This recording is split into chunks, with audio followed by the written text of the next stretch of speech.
Hey, what's up, guys? Today's episode is with Joseph Hogue, who is the Let's Talk Money YouTube channel. He also runs several blogs. He's a self published author, and he was a Marine. So, this is his journey from Marine Corps to absolute entrepreneur, completely financial free through all of these different entrepreneurial endeavors. And he also utilized location arbitrage, which is awesome. Thanks for joining us if this is your first time. If not, welcome back. Hey, don't forget to click subscribe on your favorite podcasting platform. And show notes are found at FromMilitaryToMillionaire.com/podcast. Now relax and enjoy the show.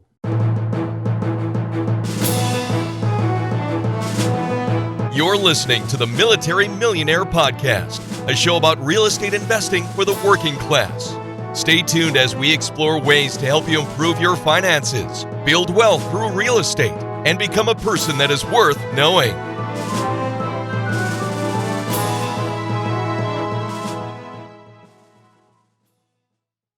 Hey guys, on this podcast we talk a lot about the roadblock to success for military members in getting started in real estate investing. For many of us, the barriers of time, location, and not having the right knowledge keep us from building wealth while serving our country. Well, let me tell you about Storehouse 310 Ventures. They get it. Storehouse 310 Ventures is owned by two active duty naval officers that love to make investing fun, lucrative, and have a passion for education, theirs and yours alike. They offer full turnkey rental properties in a market where the numbers make sense, Milwaukee, Wisconsin. Yes, Milwaukee, home to the almost 2018 division titled Milwaukee Brewers, the well-known Miller Brewing Company, and a lot of delicious cheese. Storehouse 310's properties are fully renovated, leased, and have property management in place. Through their rigorous analysis and selection process, they do everything possible to ensure each rental property meets their high standards and offers fantastic returns. Storehouse 310s allows you to invest with confidence while you are living out of state. They have a network of lenders, insurance companies, contractors, a title company, and much more to serve you all along the way. There is absolutely no reason not to get started when you have the right teams and system in place. David and Stu, the owners of Storehouse 310, have been investing themselves for over 15 years. They are on a mission to help as many active duty, reserves, and military veterans create financial freedom through the power of real estate investing. They are honest, transparent, and they prioritize service and giving. They have even committed to give the first 10% of their profits to partner nonprofit organizations that support veteran causes. For more information about their program, send an email to podcast@storehouse310turnkey.com. Again, that is podcast@storehouse310turnkey.com. Tell David and Stu you heard about them through the Military Millionaire podcast, and they will get you going down the right path. Hey, what's up, everybody? It's Dave from Military to Millionaire, and I'm here tonight with Joseph Hogue, who is a former Marine and runs the Let's Talk Money YouTube channel, as well as a whole bunch of other stuff that we're going to dig into. It has been very successful with multiple side hustles and all kinds of just really cool strategies that we're going to talk about tonight. So, Joseph, thanks for joining us tonight. Welcome to the show. David, thanks for having me. It is great to be here. Always wondered if I should call you Staff Sergeant or just David. You know, a little bit of the old life coming through. But hey, good to be here. Yeah, absolutely. Tell us a little bit about yourself and your journey so far, then we'll unpack some of this. Sure. Well, I got out of the Marine Corps in 2001. I was an armorer, so playing with guns there. Got out, finished my, went to college because that's just what you do. Got my first job in a kind of financial accounting, financial reporting kind of capacity because that's just what you do. You get a job and maybe you don't like it, but you do it anyway because you need a job to make money and you need money to buy things like jet skis and stuff. And that was my life for the next 4 or 5 years. I hated what I did. wasn't having any fun at all. But there's always early retirement, right? This was before the FIRE movement, but I was all on board with just getting out of there and retiring early. And finally figured out that, you know what, I don't want to be miserable for a third of my life, right? 8 hours out of a 24-hour day. So I started looking into some of these, online business ideas. First, it was blogging, freelancing, things like that. And then, so I started my own blogs in 2013, right around that personal finance space, because I had a lot of experience in real estate. As a commercial real estate analyst, I ran my own portfolio of residential properties, residential rentals. I had some equity analyst background as well. So a lot of personal finance stuff, blogging. And then just in this last year, then I've started the Let's Talk Money channel on YouTube. And absolutely love it. The blogs did really well those first few years, made good money, loved having that sense of control and really being able to grow the business and have my money, have what I made on a monthly or annual basis be a direct result of what I was doing, the work that I put in. It was no longer a slave to that 3 or 4% annual raise each year, and really loved that interaction. Moving on to YouTube over the past year and a half, 2 years almost, built that up to 108,000 subscribers on the channel, and love the interaction, love the face-to-face feel of YouTube and that engagement you get with videos. And it's just been a great experience. Besides the fact that I'm making, well, last month I hit a record of 14,800 through the month. Growing, loving the experience, and love to share it with other people. Yeah, that's huge. And for those of you listening, I just want to point out that if you've been watching my YouTube channel, Joseph started about 6 months to a year before I did and grew like 20 to 40 times faster. So he's doing something right, and his channel's awesome. It's one of the few that I actually watch later in the evening and actually care when a new episode shows up on. My wife has kind of dictated what I'm allowed to watch and who drives her nuts. And you're not one of the ones that I'm banned from watching. So that's a good thing. She just likes the bow tie. That's Everyone it. I do wear bow ties, so maybe that's what it is. There we go. So, although not nearly as frequently or as well. So you get out of the military. When you got started with, you had some rentals, and then you got into the blogging world. And I'm kind of curious, when did you first realize, like, oh man, there might be something to this blogging thing where I could theoretically just quit my job? Sure. Well, I guess it was probably around 2000 and maybe 2010 that I did start to see, and you hear about some of these examples, these legends in the space, right? You hear about J.D. Roth that just sold his website for millions, or Jim Wang. You hear a lot about a lot of these people that they're actually becoming legitimate success stories through blogging, and right around that time was when a lot of those were popping up. People were selling their sites to larger corporations and getting millions out of it. So of course that kind of pricked my ears up as an investor and as a as somebody that likes to grow a little side businesses and stuff. So I started looking into it and immediately found out that you make no money in blogging, right? Here's this great opportunity that there's no barriers to entry. Anyone can start a blog, and it's extremely cheap to start. And yet nobody makes money. So I looked a little bit closer and kind of the blogging income sources and stuff, and found out that, yeah, okay, you can make money like some of these examples that I had heard of, but it does take time, and you have to learn how to treat it like a business. You have to learn the income sources that do make money, and that takes time. So what the traditional path is to kind of a full-time work from home, full-time blogger kind of a career path is you start freelancing, right? And this is what I did. I started with freelancing as an equity analyst. Okay, so I would reach out to companies or even analysts that had too much on their plate, and I would say, hey, I've got experience doing this. I'm a chartered financial analyst, and I can write up your reports for you, right? So I started doing that, freelancing, 20, 30, 40 hours a week while I was building these blogs out, right? So I was actually started the blogs in 2013, started posting to them, learning how to blog. And it was probably a good 6 months before I was making any money on the blogs. I still remember that first monthly check, right? It was actually from Amazon for a book that I had self-published, right? $60. I was ecstatic. I was hitting the big time already in 6 months, and it was probably about a year and a half before I was even making $1,000, $2,000 consistently each month. So it was just kind of that natural evolution from depending on that freelancing income into where I could basically just tell all my freelance clients that I had something better to do with my days and just focusing on the blogs. Man, that's just super cool. And you are spot on about the amount of money you make blogging from the get-go. For those of you who've been following my journey, I think my biggest month has been $50, and that is not including my expenses, which would make that negative. So I have been funneling rental property income into equipment and marketing and platforms and whatever. But I've learned a ton, and it's just been fun. Like it's funny because I started this really just super on a whim. And then I realized, wow, I could grow this into a community. I could grow this into a business. I watched some of you guys. And then I realized, wow, I'm not doing that, but it's become a total hobby and it's fun. And I'm now, as we were talking before we recorded, now I'm starting to monetize to where I'm actually earning some income through this, which is really cool. But you're spot on. It takes time. Yeah, but and you're doing well. I mean, I think one of the big things about this whole online age or new age of online businesses is that you can start a lot of different different. I don't want to call them side businesses because they're all part of a whole idea, but they are kind of different pieces. Where I see you just hugely excelling at is that Facebook group you've got.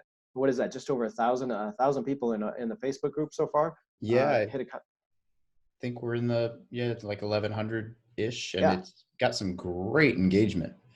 yeah, which is huge. And I mean, so one of the things is you do these different pieces of the business, and just some of them are going to be a grind. Some of them you're going to grind through. You're going to slowly build them up. They're going to be successful, but it's going to take a while. And then others will just amaze you at how fast they'll grow. They'll become a huge asset. Like I said, I had been blogging for about 4.5, 5 years, and had considered myself pretty successful. I mean, I was by no means a success story, but I was doing well, 5,000, 6,000 a month.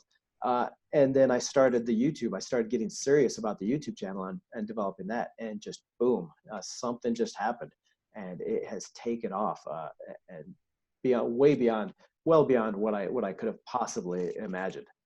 So it's kind of that idea, and you hear some of the older stories of entrepreneurs where they'll fail 5 or 6 times at a business before they really hit that success story. And I think is different here, and so great about online businesses and really the online world is that you don't have to necessarily fail in all of these. They can be moderately successful. You can do well at them. They're a grind, but they do okay. But then you just kind of put these pieces together, and eventually one of those pieces is going to boom. One of those pieces is going to take off, and you will be amazed every day of your life. Yeah, absolutely. And so I would like to ask you, because I know, like you said, YouTube's been huge for you, and you're one of the FinCon, I guess, I don't know if thought leaders is the right way. Video gurus, we'll use the official term. You're a Sure. video guru for FinCon, which, by the way, thanks for that free t-shirt. So what would, if you had to say, what would be like the key thing that made you successful in YouTube, do you think? If there was like one thing you had to say, this might be what I did right. Although I know that's not easy to target, but. Sure. And YouTube is so frustrating because you can know all the best practices. You can have a checklist of all the best practices and do them, and sometimes it hits, sometimes it doesn't. What I will say is, and if I had to pick just one, it would be finding those popular topics. Okay, and this is something that I talked about at FinCon in the presentation, was basically just not making it hard on yourself, just going to other channels that are similar to yours, going to their videos tab and sorting by their most popular, and looking at what's most popular on their channel. Okay, you do enough of those, you do 5 or 10 of those, and you're going to see commonalities. You're going to see topics and keywords that just happen to be popular on every channel within that niche. Okay, these are the keywords and the themes and the ideas that everybody in that niche that just loves. They're always popular. So just doing those. Just start out by doing those, seeing which one hits and which one you can really dominate when it does hit. Okay, so once a video does do really well for you, then do a lot of other videos that are very closely related to that, maybe changing 1 word or 2 words in the keyword, and really dominate that specific group of videos. Yeah, that was really powerful advice. I went and did that, and some of my videos are slowly starting to trickle out from the result of that. But what I realized when I did that was, which was also really cool, was for thumbnails. It can give you a really cool. I don't remember which channel it was. I don't think it was. I don't know. So I looked up one of the channels. I locked it up by popular, and the videos weren't all similar, right? They were different targets through his channel, but his top like 7 videos all had one thing in common. They all had in huge font a dollar symbol and a number. And it was like, Okay. it was just very cool because I was like, man, every video this guy has posted that has like 1 million, 2 million, 1,700, whatever the number was in just bold font as one of the few words on the page, that thumbnail, that video was like all 7 of his top posts had that. And I was like, Oh, sure. okay. You know, Well, and one, I was able to find different thumbnails and different people that it's like, man, I need to start doing some of these things. yeah. Thumbnails and titles are two of the most important things on YouTube.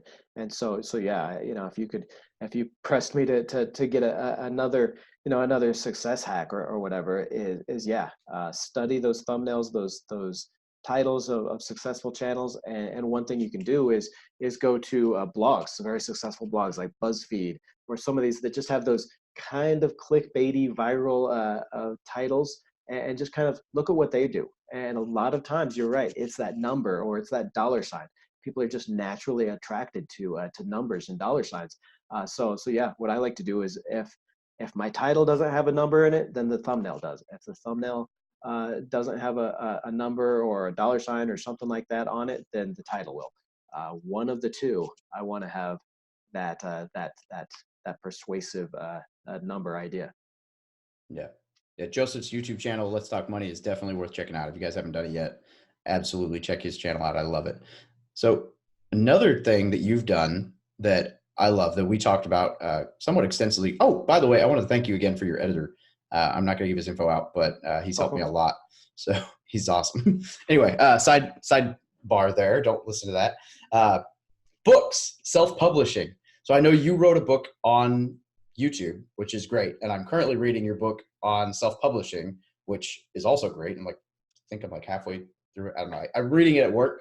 And whenever someone comes around and realizes that I'm reading a book at work, I like minimize it, forget about it.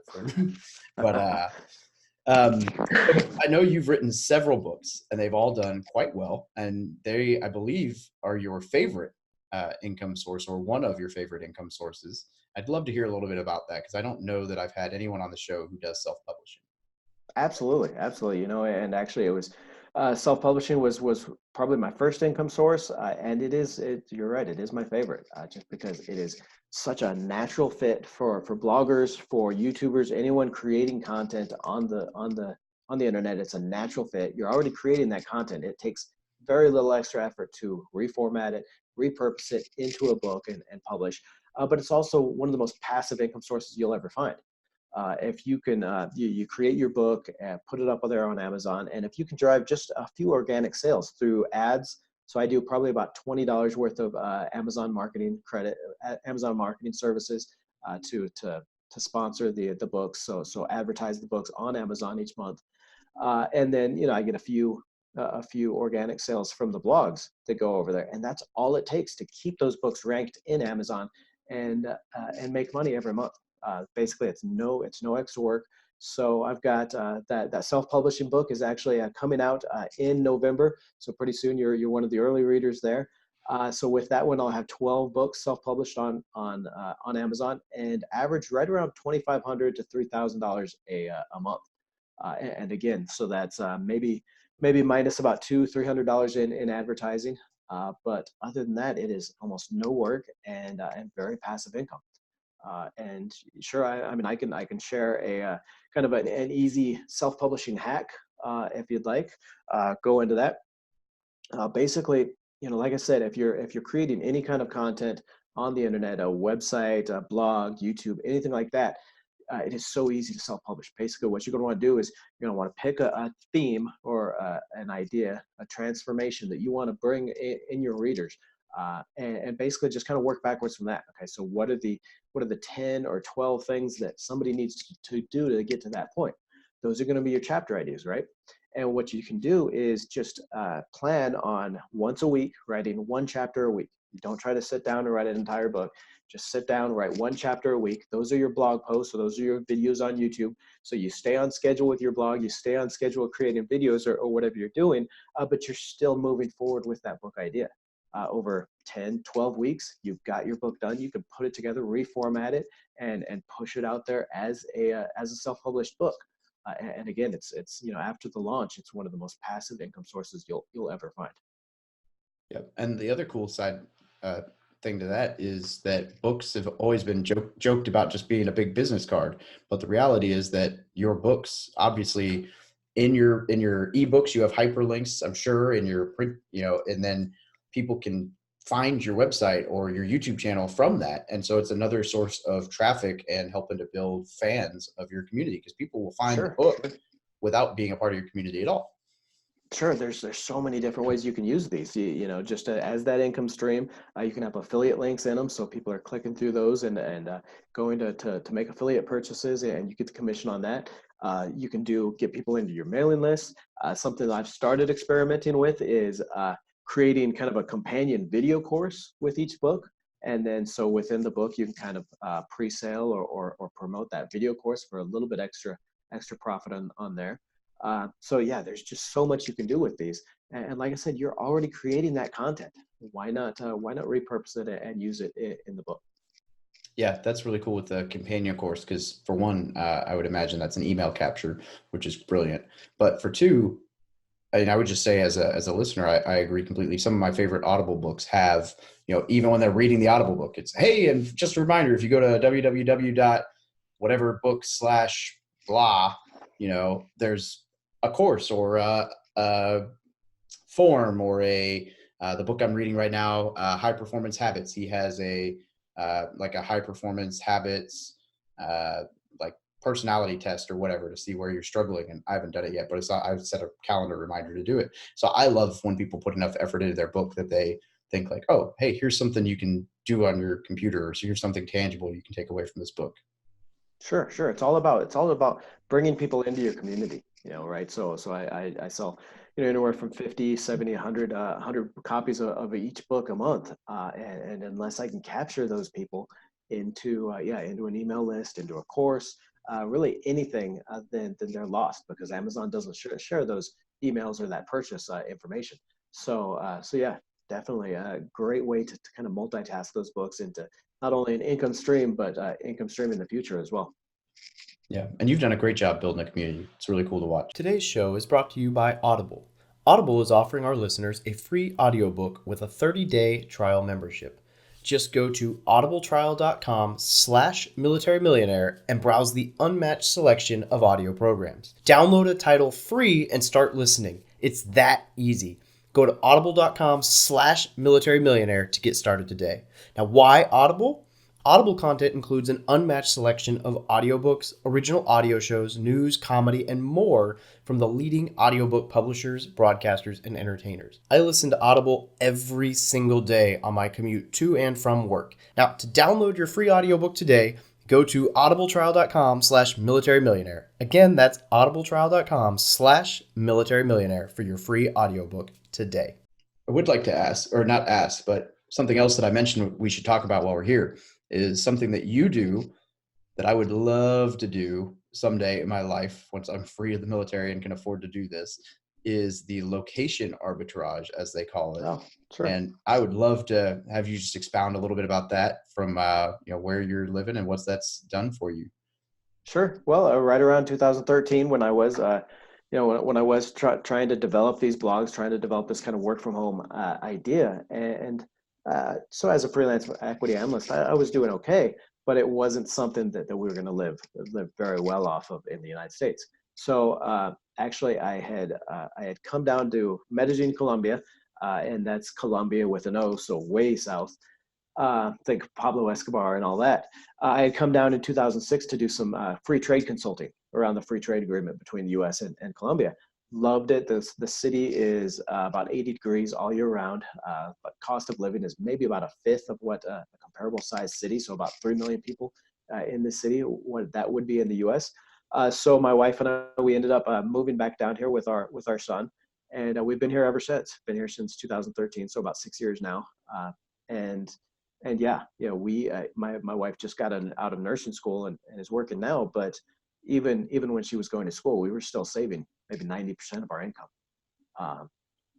So what I tell people a lot of times is go find that location arbitrage kind of idea that you can use. Maybe look around a little bit. A lot of places in Latin America are real easy, real inexpensive to live.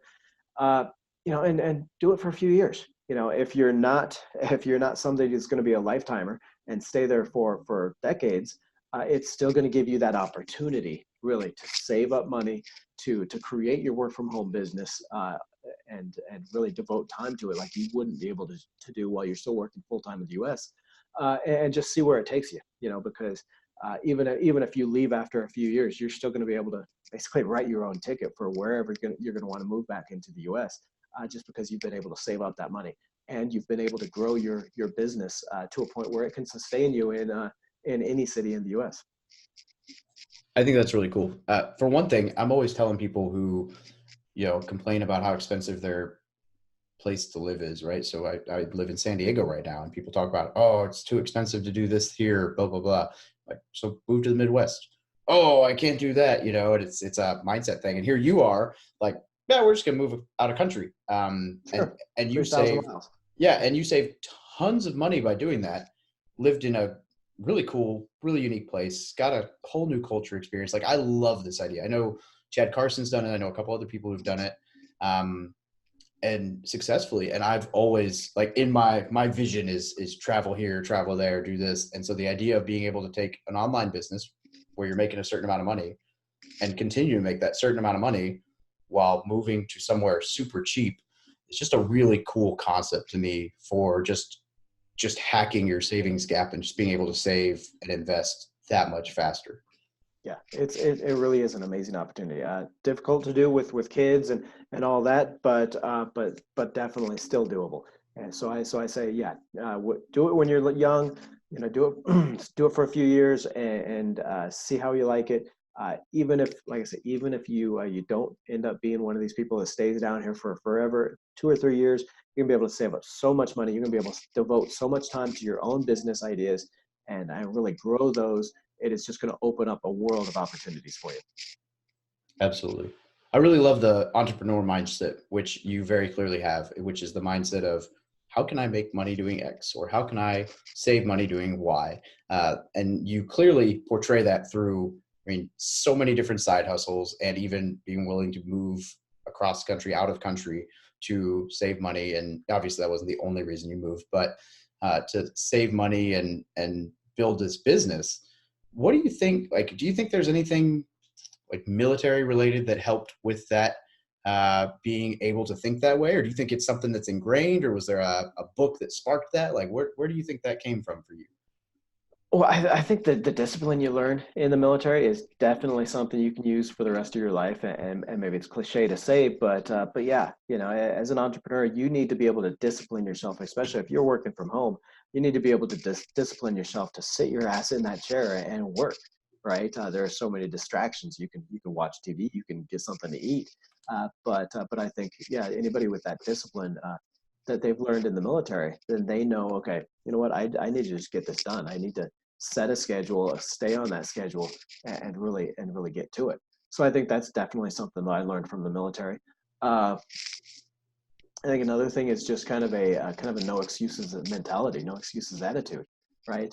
Any job you do or any business you do, you're gonna see peers that just have an excuse for everything, right? Especially in blogging and YouTube, you hear constantly that blogging is dead, or YouTube is dead, or YouTube is trying to hurt little creators, or something like that. Just all kinds of excuses why people aren't successful, and really it just creates that culture of kind of a cancerous culture that you just kind of dwell on, and you just can't get anywhere with it. So I think, sure, definitely that no excuses mentality that you get in the military, and being able to take that to, it's on me. This is what I do. I'm in control. And, if I'm not as successful as I want to be, it's because I need to do something else, and I need to work harder or work smarter, one of the two. Yeah, I really love the Jocko Willink's book, Extreme Ownership, which is all about that no excuse mentality. Just super powerful concept when you start to take ownership of everything in your sphere. And you brought up a good point there about finding the excuse not to do something. I like to do that with people when I'm talking to them about like their fears and stuff in real estate. It's like, okay, well, great. Tell me one of your hobbies. Okay, now tell me a reason why you shouldn't do that. Like, what's a negative? And it's like instant. It could be like their favorite thing in the entire world. And they could say, well, it's expensive. Well, it takes time. Well, it takes this. Well, like, great. Okay. So you just found 4 reasons not to do your favorite thing in the world. Why do you do it? Oh, well, all these other great things. Yeah. and they outweigh it, right? Like, okay, well, let me tell you why you should stop. But it's funny. It's like the mentality of being scared to put $200 into a stock, but being okay dumping $200 into a pair of Jordans or, whatever. It's just a mentality thing. And people get so scared or make excuses for not doing things that they fail to realize you can do that to anything. What are the benefits you can get out of this? Sure. Great point.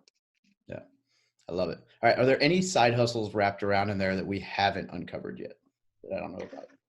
Really, there's a ton, and really, I think that's one of the real secrets to working from home, to having either a blog or YouTube channel or a lot of these online businesses, is that in that idea of treating it like a business, you have to learn the different income sources, how to use them, how to use them well, and how to put them together, right? Because very few of these are going to make you rich in and of themselves. I do very well with self-publishing, but again, that's only $2,000 to $3,000 a month.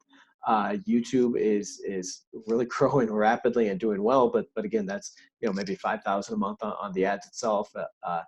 The blogs, then I've got sponsorships. So people sponsoring, companies sponsoring the YouTube videos, sponsoring blogs. That's maybe another 1,000 or so. Affiliates, which are basically talking about a product, reviewing a product, and getting a commission on any sales. That's maybe another 3,500 or 4,000 a month. So none of these are something that is going to make you rich in and of itself. But if you put them all together, that's a pretty damn nice income stream. So you do have to learn how to use each one, how to use it well, how to be successful in it, and really put that together as a whole business perspective, a whole in a singular business idea. Yeah, that's really cool. I love it. Awesome. Well, I have a couple questions that I always like to ask people before we wrap this up. So I guess the one that I would ask first would be, do you have any favorite, a resource, like a book, course, website, or whatever that you would recommend anyone looking to get started as an entrepreneur?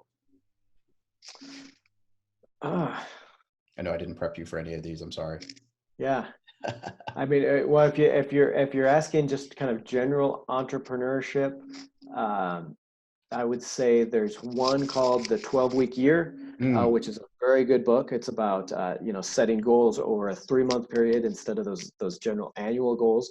I would say that. I would say there is another one called Story Brand by Donald Miller. It is a book about how you brand yourself and how you kind of how you sell. It's a really good sales book for launching products. He has a great plan for how to launch a product. I would just say that. I would say there's another one by I think it's Jonah Berger, which is called Contagious, which is a great kind of study on why things go viral on social media and on the internet. Some great ideas for again that kind of branding idea and how to position yourself, what to write about to really bring in that community. I haven't read Contagious yet, so I'm gonna add that to my list. But the other two books are both phenomenal, and I haven't had anyone mention them on my show before. So I'm glad that you brought those up. I especially love Excellent.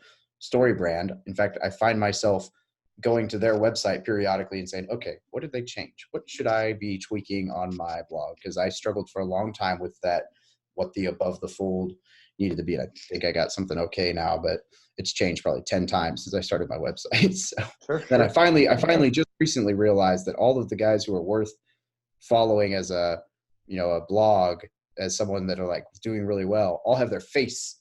And I was like, man, my website doesn't have my face when you open it. So I finally changed that. So I don't know if that's sure. Yourself, your face and your personality, that's pretty much the only thing we have that is unique and that is different. So many, if you're doing any of these, a blog, YouTube, you need to be the brand, you need to be the personality, right? Because obviously there are so many blogs on every topic. There is really nothing new, and it's very hard to be unique just in your message alone. So you need to brand yourself, and that's something that sponsors, that companies and affiliates and advertisers, they're going to be looking for as well, because you're just going to draw a closer connection with people when they come to your blog or your channel.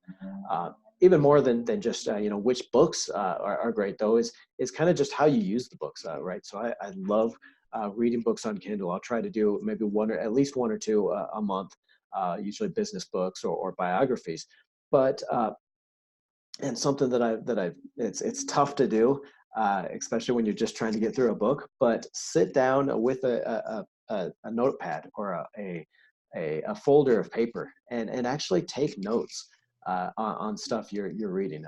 If you're reading a physical book, you can highlight and take notes there. But try to take notes in a pad of paper and really think about how to apply this and how this applies to your situation and how you can use it in your situation. Because it's so easy just to go through a book and say, yeah, that's a great idea. That's a great idea. And get kind of the ideas of it out of it, but then never apply it, never actually put any of this into application and really use it to grow your business. And yeah, if you're doing a book or even 2 books a month, then you're going to forget what you read. If you're not consciously writing it down, keeping those notes, actively revisiting those notes to see, okay, what have I applied, what haven't I applied, and how can I use this? Then, what are you reading the books for? So really, you do need to take that time to actually implement the things that you learn. Yeah, I agree completely. And I don't necessarily do the physical notes, although I am starting to more so, but I'll highlight the crap out of a book. And then as soon as I finish it, I'll go back and read just the highlighted pieces again. And then, from there, if there's something really that I need to do, I'll write it down or just do it on the spot. But I think that's huge. A lot of people will read a book and it's almost like they read the book to read the book. I'm like, okay, great. But what did you do with it? So Sure, that's cool. Sure. And again, what's the point of reading these? If you're just reading for entertainment, there are much more entertaining books out there. If you're reading to actually improve yourself, grow your business, then you need to consciously make an effort to actually use some of this stuff that you're learning. Absolutely. All right. Before we wrap this up, is there anything you want to add? Any parting advice, big ideas? I think just get started. One of the best things about this new age of online businesses is that you can get started with as little as maybe $10 a month. You start a website on $3 a month and maybe a few premium plugins or services or what have you. But just get started, and grow into it. You don't have to know everything you need to do all at once. Grow into it, grow your business, and in 3 or 5 years, you will be happy that you started today. I guarantee it. So many people say to me that, I wish I would started in 2010 when I wanted to. I wish I would have started 3 years ago. Be that person that started 3 years ago. Be that person that starts today so that, in 3 years, you'll be able to say, maybe I wasn't ready completely, but I got started anyway. And you'll be happier for it. Other than that, I'd love to see people, love to see everyone come on over to Let's Talk Money on YouTube and visit me there, join the community. See a guy rock a bow tie in the videos there. It's always fun. Yeah, absolutely, guys. If you haven't followed Joseph on YouTube, go check out his channel and subscribe, and then smash that like button, as they say. Joseph, where can people get a hold of you? Sure. Well, like I said, building that community on YouTube, Let's Talk Money. Also on the 4 blogs, probably the most applicable here is myworkfromhomemoney.com. And that's just the blog where I'm sharing all my experiences, my journey building these online businesses, building these work from home businesses.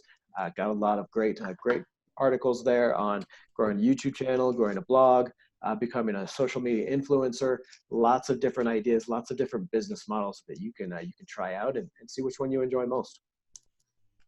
Definitely. Yeah, I will. And I'll link to that. And is there a specific blog post? Well, I guess I can talk about that afterwards.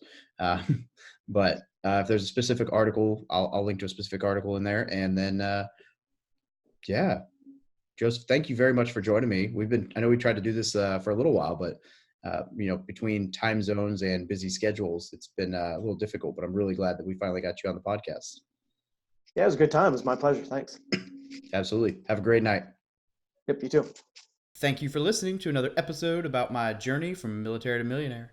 If you liked it, be sure to visit FromMilitaryToMillionaire.com/podcast to subscribe to future podcasts.